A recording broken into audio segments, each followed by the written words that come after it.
Now, how can you pause search history on YouTube through your iPad? Let's get started. If you're new on this channel, make sure you subscribe so you do not miss tutorials and videos like this one.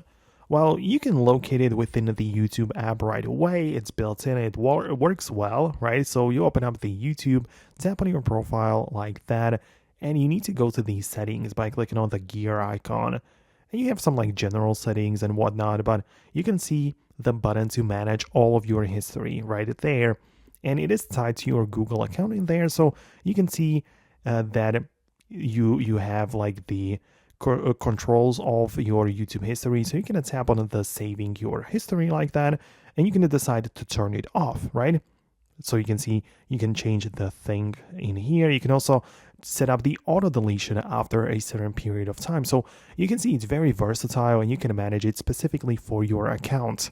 Keep in mind, however, that this is tied to your account. So if you use YouTube on a different device, like on your phone, for example, the very same settings will be applied there because you're not changing it for the device only, but your entire Google account that you use to watch YouTube on.